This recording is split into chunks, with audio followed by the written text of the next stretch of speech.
I'd love to fly again, but that's not very likely. We don't have so many flights, and I had two very successful flights. So, and what I do now mostly is outreach. It's very important that we get young people who are interested in technology and science, and so I like to stimulate students to go in that direction. And we do this in several ways. And one of the nice ways is to go to schools, tell them about all the different ways we use technology in space.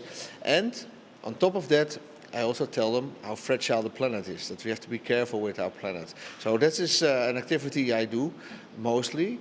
And I'm also presenting a science program on television, which is very interesting. And look behind the scenes of all the new scientific developments. Ako sa proyekto ki aya pa sa na Oktober, ora ko Meneer Kuipers abing Aruba ko Green Conference. Anto ora nos apuntarele si nos pahaya su permiso pa nos por usa su portrait nam pa e pintoran por pinta un quadro.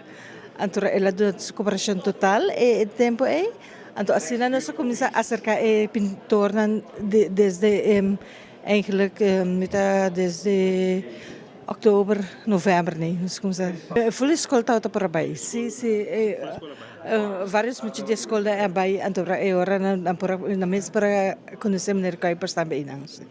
Me tauta bai les de pinta, antora me tauta haya hobby bonita e portret não que tauta saca de espaço. Então assim bonita, antora me mesa pinta quadro eigenlijk, mas como se com ele.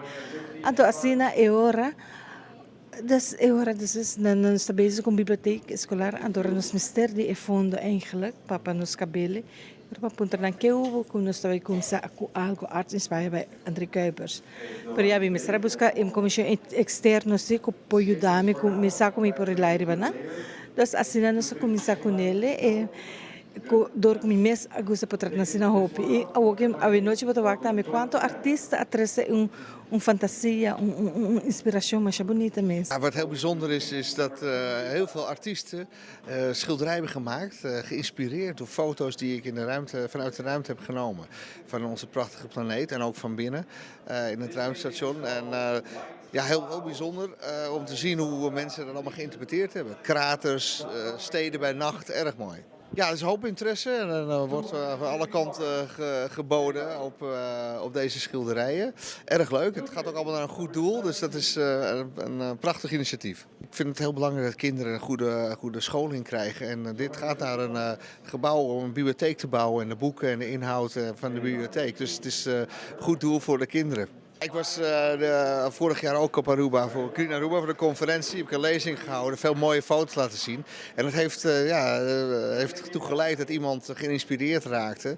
Een prachtige schilderij heeft gemaakt van een van de kraters. En dat heeft daarna weer geleid tot dit initiatief om allerlei kunstenaars van Aruba naar aanleiding van de foto's schilderijen te laten maken.